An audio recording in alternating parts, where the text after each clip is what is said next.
Coffee বানিয়ে দিয়ে গেল ওপরে। কফিটা এখন খেয়ে নেবো, তারপর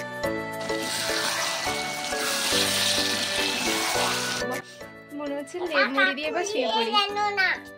কি আজকে সকালবেলা একটু ব্রেকফাস্ট মানে টিফিনের জন্য বানাচ্ছি হচ্ছে বরবটি কড়াই, আলু, বেগুন, মূলো, তার সাথে দিয়েছি একটু কাঁচা লঙ্কা, রসুন কুচি, পেঁয়াজ কুচি দিয়ে জিরে ফোড়ন দিয়ে একটু বরবটিটা আগে সেদ্ধ করে নিয়েছিলাম, তারপরে একটু ছুঁকে নিলাম। ওইটাতে মুড়ি খেতে বেশ ভালোই লাগে। তারপর দুধটাও গরম করে নিলাম। আর তোমাদের দাদাভাই গিয়েছিল হাটে, আজকে ছিল হাট, তো সবজি নিয়ে চলে এসছে। আর শীতকালীন সবজি তো অনেক কিছুই পাওয়া যায়। দেখো শিম নিয়ে এসছে, তার সাথে গাজর, মূলো, বেগুন। আর অন্যদিন বেগুনগুলো আম বেগুন নিয়েছিল, আজকে বেশ ছোটো ছোটো নিয়ে এসছে, ভালোই করেছে। কারণ বড় বেগুন কী বলো তো, একটা কাটলে অর্ধেকটা নষ্ট হচ্ছে। তারপরে তিতো করলা নিয়ে এসছে, টমেটো, তার সাথে ফুলকপিও নিয়ে এসেছিলো, ধনেপাতা, আলু, পেঁয়াজ, মানে সমস্ত যেগুলো লাগে। তারপর আমি চলে এসেছি ওপরে। দুটো বিছানা হয়েছিল, কারণ ভাই এসেছিলো, ভাই আর তোমাদের দাদাভাই শুয়েছিল নিচে, আমি আর বাবু শুয়েছিলাম খাটে। তো বিছানাটা ঝটপট করে গুছিয়ে নিতে হবে, তারপর স্নান টান ছাড়বো। কারণ অনেকটাই শীতকাল, তো অনেকটাই বেলা হয়ে যাচ্ছে উঠতে, তো ওঠার জন্য মানে বেলাতে ওঠার জন্য কাজগুলোও করতে দেরি হয়ে যাচ্ছে, তো সেই জন্য ঝটপট করে কাজগুলো সারতে হচ্ছে। তো বিছানাটা এই যে গুছিয়ে নিচ্ছি, নিচের বিছানাটাও গুছিয়ে নিচ্ছি, তারপরে ওপরের বিছানাটাও গুছিয়ে নিচ্ছি। আর নিচের কাঁথা দুটো রেখেছিলাম, ওইগুলোও পারতে হবে, বাট আজকে পারলাম না, আজকে রেখে দিলাম। আবার যদি কেউ আসে আবার তুলতে হবে, তো এখন 2-3 দিন থাক, তারপরে মানে আবহাওয়া দেখে কাজ হবে। ওপরে বিছানা গোছাচ্ছিলাম, তো বড়বাবু এই যে কফি বানিয়ে দিয়ে গেল ওপরে। কফিটা এখন খেয়ে নেবো, তারপরে মেঝেটা ঝাড় দিয়ে স্নান করব।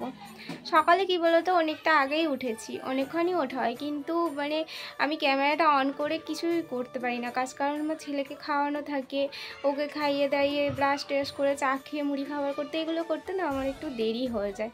তো একবারে মুড়ি খাবারটা বানিয়ে চলে আসলাম ওপরে বিছানাটা গুছাতে। স্নান করবো, খাবো, তারপরে বসাবো রান্না। তো চলো কফিটা খেয়ে দেখি কেমন হয়েছে।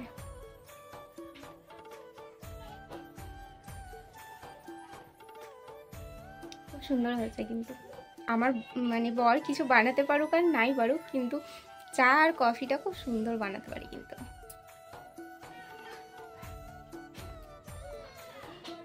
তো কফিটা তো বসে বসে একটু খেলাম, তারপরে মেঝেটা এই যে ঝাড় দিয়ে দিচ্ছি, একটু জলে ছড়া দিয়ে দিচ্ছি, নইলে এতটা পরিমাণে ধুলো ওরে কি বলবো, পুরো খাট ফাট তো ভর্তি হয়ে যাচ্ছে ধুলোর জন্য। দেখতেই পাচ্ছ আমি ঝাড় দিচ্ছি, পুরো ধুলো পাউডারের মতো উঠছে, মানে পাউডার আর মাখার দরকার নেই, আর শীতকালে তো পাউডারের প্রয়োজন নেই, তবু আমাকে মাখতে হচ্ছে, সেই জন্য ঝাড়টা দিয়ে তারপরেই স্নানটা করব।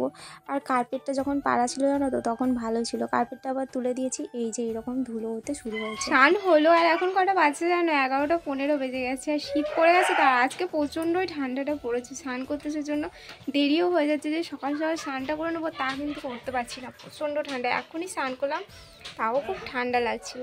তো চলো, বাজার থেকে আজকে আবার মাছ নিয়ে আসেনি, নিয়ে এসছে একটু মাংস নিয়ে এসছে, তো ওটা এখন ধোয়া বাছা করি, কি রান্না করব দেখি। বেশি কিছু রান্না করব না, কারণ অনেকটা টাইম হয়ে গেছে, মানে অনেকটা বেলা হয়ে গেছে।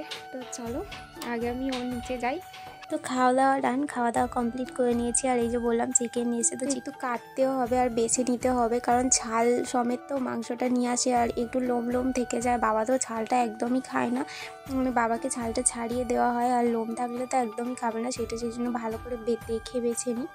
আর আজকে তো বললাম আমি বেশি কিছু রান্না করব না, কারণ অনেকটা বেলা হয়ে গেছে, আর আমাদের এমনি মাংস হলে বেশি কিছু রান্নাও হয় না, কারণ মাংস দিয়ে ভাতটা খাওয়া হয়ে যায়, আর অন্য কিছু ভালো লাগে না। তো আম বেগুন ছিল অর্ধেকটা, বেগুন কেটে নিলাম, বেগুনটা ভেজে নেবো। আর আজকে চিকেনটা একটু অন্যরকমভাবে বানাবো, দেখি এরকমভাবেই অনেককে বানাতে বলে, খুব টেস্টি হয়, ভালো লাগে। তো আমিও আজকে ট্রাই করছি, এরকমভাবে কোনোদিনও বানাইনি।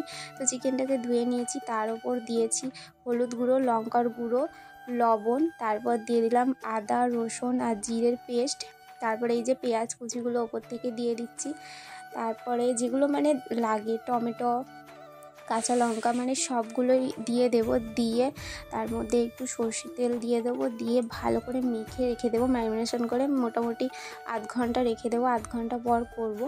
তো এই যে সর্ষের তেল দিয়ে দিলাম একটু বেশি করে, তো এবারে ভালো করে মেখে আমি ওটা চাপা দিয়ে রেখে দিয়েছি, মাখাটা তোমাদেরকে দেখানো হয়নি। আর এইখানে হচ্ছে আমি বেগুনটা নুন হলুদ মাখিয়ে নিচ্ছি। তো এই বেগুনের মধ্যে জানো তো একটুকু দানা ভাব থাকে না, আর বেগুনটা মিষ্টিও হয়, খেতে বেশ ভালোই লাগে। আর আমার বেগুন ভাজা তো অল টাইম ফেভারিট, কিন্তু বাড়িতে খায় না হচ্ছে তোমাদের দাদাভাই আর বাবা, দুজনেই খায় না, মা তবু একটু আধটু খায়। আর তোমাদের দাদাভাই মানে আলে কালে বলতে পারো, মানে ইচ্ছে হলে একটা খায়, নইলে খায় না, খুব মানে জোর জবরদস্তি করলে যেটাকে বলে তখনই খায়। তো বেগুনটা ভেজে তুলে নিলাম, আর কড়াইটা কেমন পুড়ে পুড়ে গেল, কারণ তেলটা গরম বসিয়ে দিয়ে বা ঘরে ঢুকেছিলাম সেই জন্য এরকম পুড়ে গেছে। তারপর দিয়ে দিলাম একটুখানি চিনি, গোটা গরম মশলা, তেজপাতা, শুকনো লঙ্কা, তারপরে ম্যারিনেট করা মাংসটা মানে চিকেনটা আমি দিয়ে দিলাম কড়াইয়ের মধ্যে।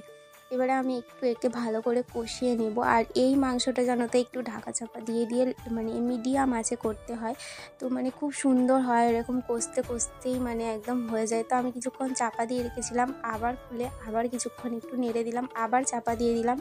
তো এরকম করে করে 3-4 বার করেছি। তো আবার একটুখানি মানে খুলে আবার আলুগুলো দিয়ে আবার একটুখানি নেড়ে নিচ্ছি, ভালো করে আলুগুলো দিয়ে কষিয়ে নিচ্ছি। তো আবার একটুখানি চাপা দিয়ে দেবো। তো চাপা দেওয়ার পর দেখো আবার আমি মানে খুলে নিয়েছি, আর ভালো কিন্তু তেল ছেড়ে দিয়েছে, প্রচুর তেলও বেরিয়েছে মাংস থেকে। আর আমার মনে হয় তেলের পরিমাণটা একটু বেশি দেওয়া হয়ে গেছে। আর আমি এতে বেশি পরিমাণে জল দেবো না, যেই পাত্রে আমি মাংসটা ম্যারিনেট করে রেখেছিলাম ওই পাত্রটা ধুয়েই একটুখানি জল দিয়ে দিলাম, আর তারপর আর একটু সামান্য দিয়েছি, কারণ একটু রস রস করবো। আজকে টক ডাল দুটোই কিছু হয়নি, সেই জন্য একটু মাখানোর জন্য তো একটু রস রাখতে হবে। তো আমার মাংসটা দেখো কমপ্লিট রান্না করে একদম খাওয়া দাওয়া সেরে নিয়েছি। আর আজকে রান্না তো ওই যে মাংসর ঝোল, বেগুন ভাজা, তার সাথে একটু টমেটো সেদ্ধ হয়েছিল, ওই দিয়ে ভাত খেলাম। আর ভাত খেয়ে এত পরিমাণে ঠান্ডা লাগছে কি বলবো, মনে হচ্ছে লেপ মুড়ি দিয়ে এবার শুয়ে পড়ি। কি ওটা কে নিয়ে যাবে? ওটা কাকু নয় তো, এটা বাবার, ওটা তোমার বাবার গো। ওই ব্যাগটা ভেবেছে ওর কাকু এসেছিল, ওই জন্য কাকু নিয়ে গেল না, ওটা বাবার ব্যাগ। তুমি ঘুমাবে তো এবার? এবার ঘুমাবে তো তুমি? কই তুমি দাও, তুমি দাও দাও। তো চলো আমি আগে ওকে ঘুম পাড়িয়ে দিই, এখন 2টো বেজে গেছে, কারণ একটুখানি শোবো তারপরেই দেখবো উঠে সন্ধ্যা হয়ে গেছে। এরকমটা হচ্ছে। আমাকে ফুল গাছগুলো আজকে লাগাতেই হবে, মাটি আমি কালকে বানিয়ে রেখেছি, কালকে ফুল গাছগুলো আনা হয়েছে, এখনও লাগানো হয়নি। তো আজকে আমাকে মানে ওকে ঘুম পাড়িয়ে উঠে পড়তে হবে, উঠে পড়ে আমাকে ওই গাছগুলো করতে হবে, নইলে আগে একটা ফুল গাছের পিস নিয়েছে 50 টাকা করে, সব নষ্ট হয়ে যাবে। তো চলো তোমাদের সাথে আবার পরে কথা হবে, ওকে আমি আগে ঘুম পাড়িয়ে দিই। তো ছেলেকে ঘুম পাড়াতেই তারপরে চলে আসলো পার্লারে কাস্টমার। উঠে আসলাম, উঠে আসার সঙ্গে সঙ্গে ছেলেও উঠে বললো।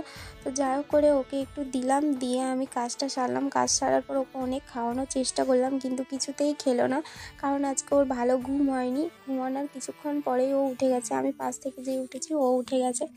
যেদিনকেই ওর ভালোভাবে না ঘুম হয় সেদিনকেই ও এরকম ঘ্যান ঘ্যান করতে শুরু করে, মানে কিছুই খেতে চায় না। তারপরে তো এই গাছগুলো লাগাতেই হবে, তো সেই জন্য ওর ঠাম্মাকে বললাম একটু তুমি ওকে বাইরের দিকে নিয়ে যাও, দেখো অন্য কিছু যদি খায়। তো ও চকোস কিনে একটা খাচ্ছিল বললো, তার মধ্যে আমি এই যে গাছগুলো লাগিয়ে নিয়েছি। আর তারপরে আবার কাস্টমার এসেছিলো, তো কাজ করলাম, তারপরে আমি এগুলো দেখাচ্ছি। আর এখন হয়ে গেছে সন্ধে বলতে ওই প্রায় 7:30 পৌনে 8টা বাজছে। তো মা ওকে নিয়ে একটু বেড়াতে গেল, না বেড়াতে গেলে আমি হচ্ছে এই কাজগুলো করতে পারবো না। আর পুঁইয়ের শাকটা জানো তো 2 দিন ধরে কাটা আছে, কিন্তু মানে কাজের জন্য হচ্ছেই না, সময় পাচ্ছি না। আর সন্ধ্যেবেলা যদি বাবু এই ঘরের মধ্যে থাকে তো এতটা পরিমাণে ছটফট করে যে ও সামনে কাটাকুটি করাই যায় না, কোথায় উল্টে পড়বে বটির মধ্যে, সেই জন্য। তো মাকে বললাম ওকে তুমি একটু নিয়ে যাও, আমি তাহলে এটা কেটে নিই। তো দেখো আমার কাটা এখানে হয়ে গেছে, এর মধ্যে মূলো, শিম ওইটাও দিয়েছি, ওটা কেটে রেখে দিয়েছি, শুধু আলুটা দিইনি, কারণ আলু কেটে রাখলে কালো হয়ে যায়, আলুটা কালকে কাটবো। আর এই যে পাস্তার প্যাকেট আর চাউমিনের প্যাকেটটা অনেক দিন আনা হয়েছে, কিন্তু ডিব্বা ছিল না, মানে কৌটো ছিল না, সেই জন্য কাটা হয়নি। আর কৌটো কেনা হয়েছে, কিনে মা ধুয়েও রেখেছে। তো আজকে আমি এটা এখন কৌটোর মধ্যে ঢেলে রেখে দেবো, এই যে 2টো কৌটো। তো তারপর আমাদের খাওয়া দাওয়া হয়ে গেছে, চলে এসেছি ওপরে। খাওয়া দাওয়া বলতে সবার হয়ে গেছে, কিন্তু আমি খাইনি, কারণ আমার খিদে লাগছিল না, আমি ওপরে নিয়ে চলে এসেছি। তারপরে একটু মাথাটা আঁচড়ে নিচ্ছিলাম। আর এইখানে দেখো লাইট জ্বালিয়ে বাবা আর ছেলে মিলে একটু নাচানাচি করছিল। তো চলো আজকে ভিডিওটা তোমাদের কেমন লাগলো অবশ্যই জানিও। আজকের মতো tata, bye bye, good night.